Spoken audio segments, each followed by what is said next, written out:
Hi,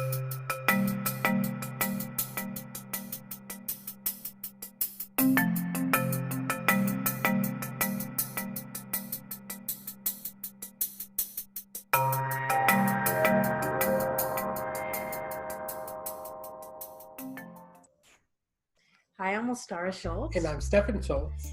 And we are we're here to share about us. If you have caught any of our lives, then you have seen our amazing relationship. Yeah.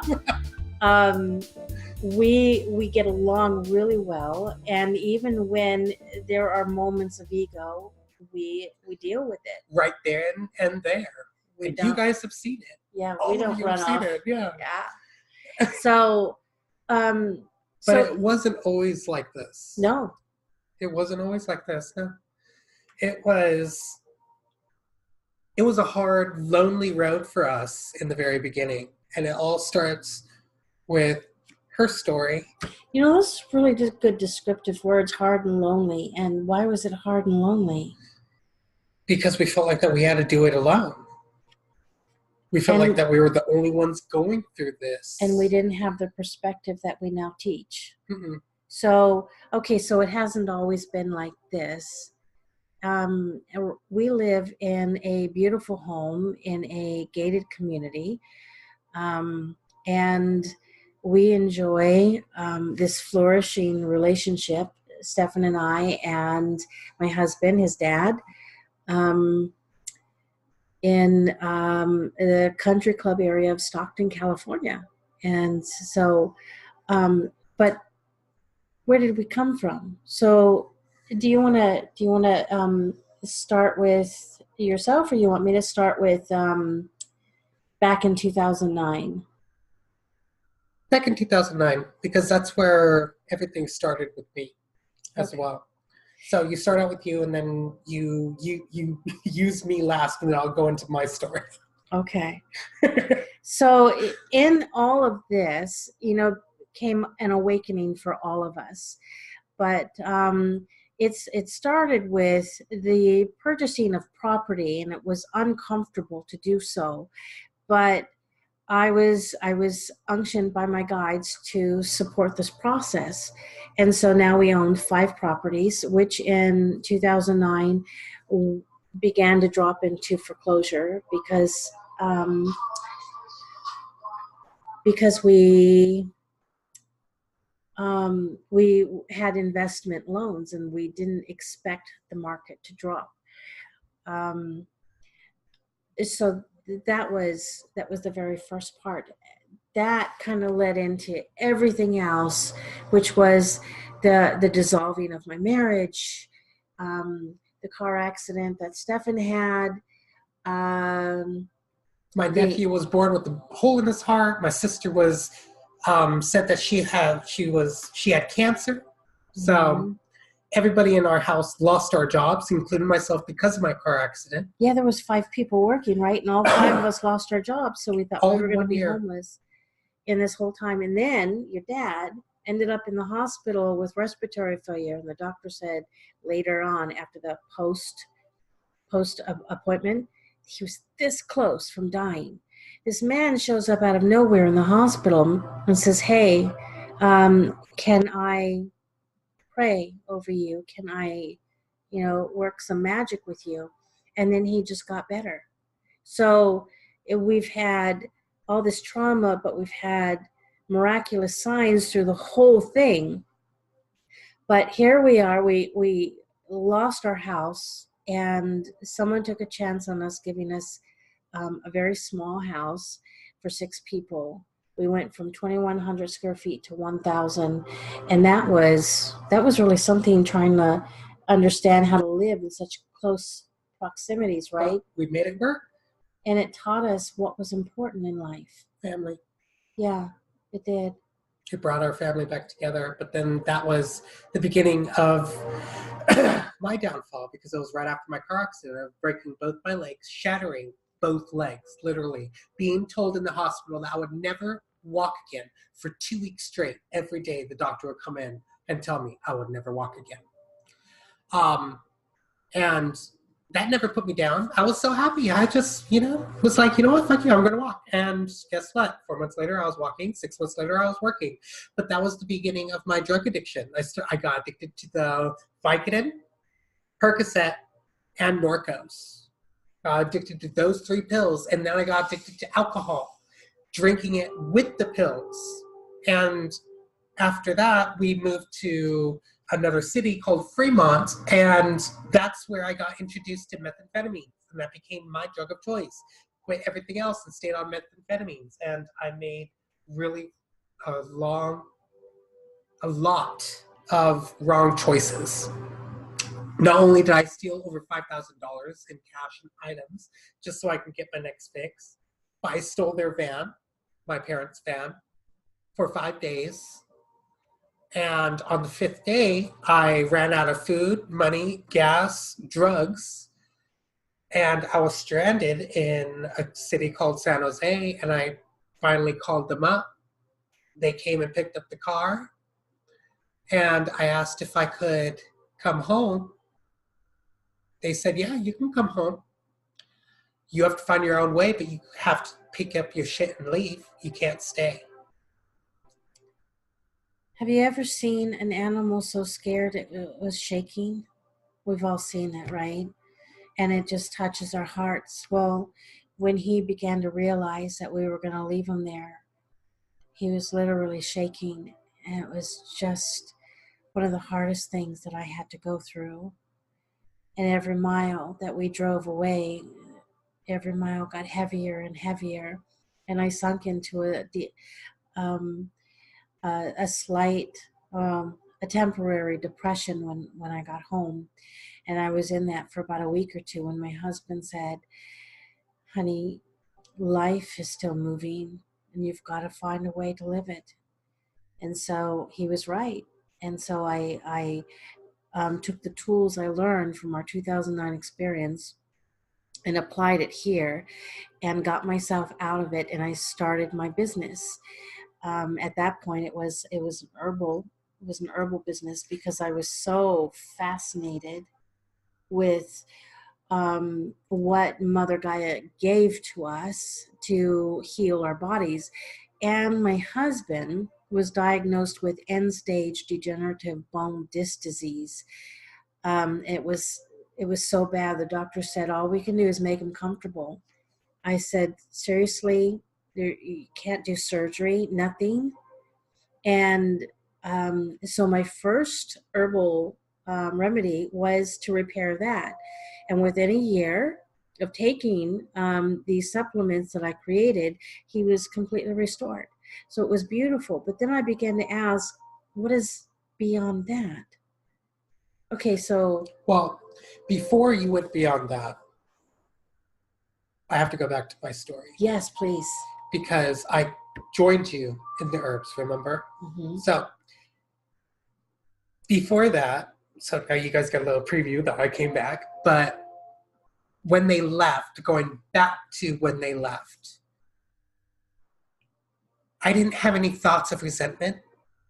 I did not resent them for what they did because I knew I deserved it.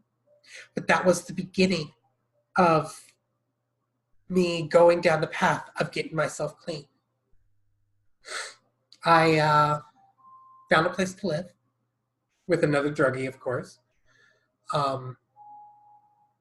Got a phone, and she started texting me every day with those texts of, what was it?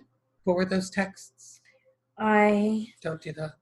I'm changing the volume.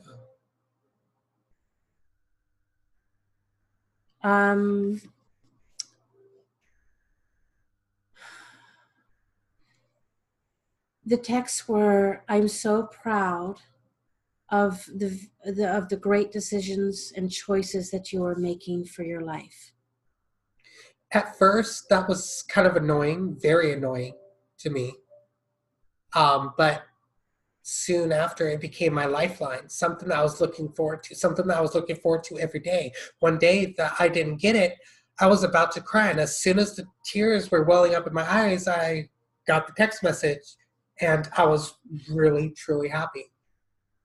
But during that time, as I was staying with that guy, he finally had enough, so he kicked me out. And I found another place to live that was with one of my old exes. And he helped me to stay clean. And I was living there for about a year and a half. But I was still sort of on the drugs. February 14th of 2016 was the day that I tried killing myself because I felt lonely. I felt like I couldn't do it. I didn't know who I was, what I wanted to do, and I wanted the easy way out. There is no such thing as an easy way out. Mm-hmm. It helped me to understand that the only person that can change me is me. If you don't know what slamming is, it is injecting it by needles. And I did almost 3 8-balls, which is about that much methamphetamines each. Like literally 8 balls.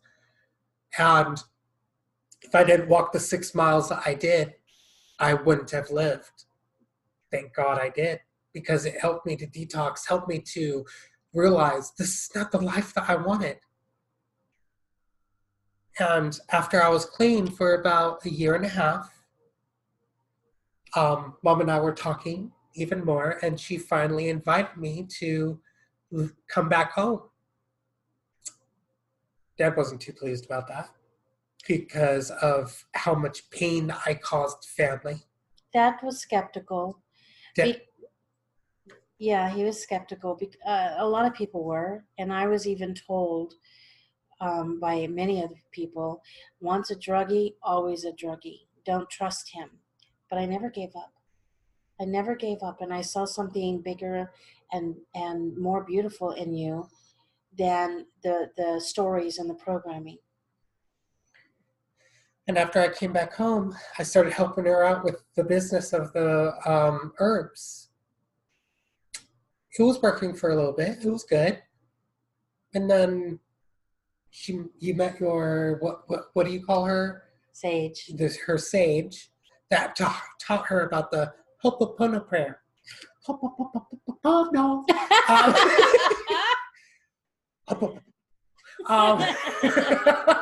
And then we modified that, and that's how we got into the spiritual realm, the spirituality, because I was able to see the other side, and our relationship just grew from there.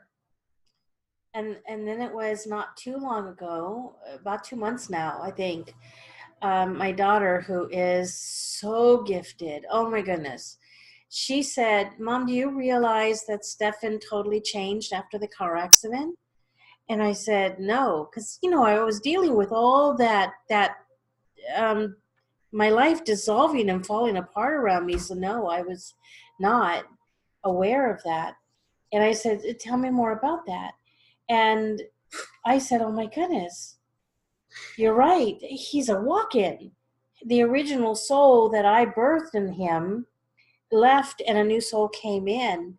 And so say how you were different, because I love this. So I was born a straight asshole.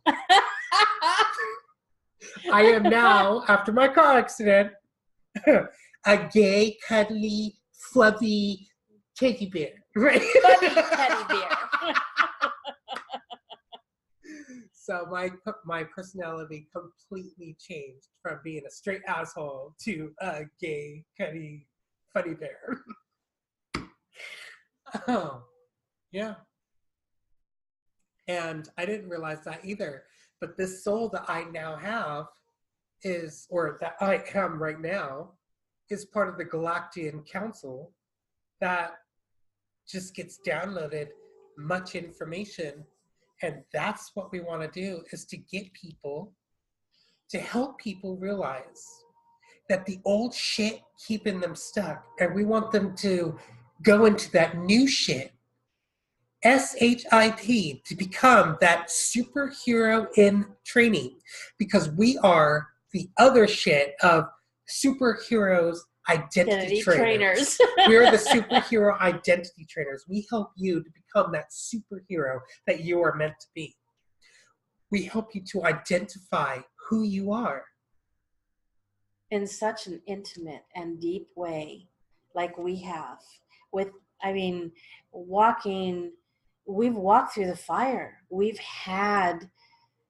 walked through intense flames, and we are very much qualified in all that we've experienced to help you see the bigger picture, the perspective that will change who you see yourself as and why you see yourself that way, and step into the superhero status. Mm-hmm.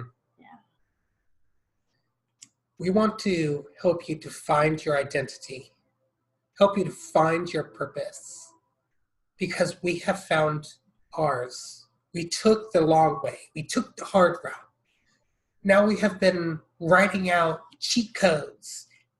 We've been writing out easy steps to follow to get you to the place to where we're at, to feel that blissful moment, to be friends with your parents, to be friends with your friends, to be friends with your family.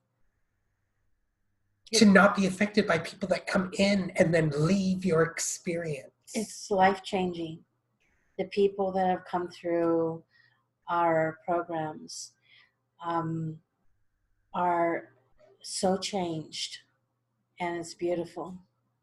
So let's wrap this up.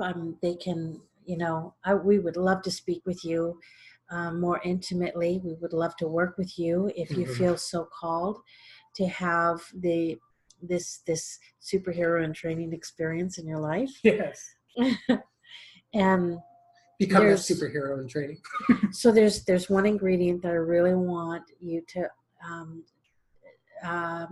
focus on, and that is I have such a capacity to love. It's something that Source has really shown me how to love in such a pure way.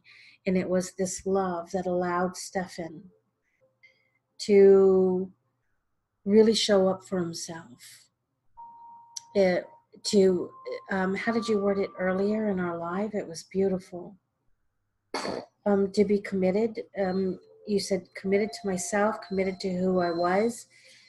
To be committed to me, my own identity, not what somebody else molded me to be, but who I mold myself to be. Yeah, and love is a very big part of that. So when you are, in part of our program, this love, this pure acceptance, if it helps you to flourish in who you are, it's life-altering. Yes, it is. So, if you're watching this on YouTube, we're so awesome. I mean, we're so grateful that you are. We are awesome, but we feel that awesome energy and to be grateful to who you are. You can find us at prowessology.com. That's prowessology.com. .com. And the why prowessology? Because prowess is mastery and ology is the study of. And so we want to take you from student into self-mastery. We want to take you in from the old shit into the new shit. We want to bring you to the status of becoming the superhero identity trainers yourself. We want to help you to get to that point. But first, you have to become the superhero in training to become the superhero identity trainer. And once you come through our course, you become a superhero identity trainer. We have many women that have already been through it, and we want to bring a lot more through as well. Men and women, children and teenagers, everyone alike. I know we can't reach the whole world, but that's why we want to train you to go out and train more to get to the whole world, because we need more superhero identity trainers, and we are calling all the superheroes to our door. Yes. So reach out to us. We love you.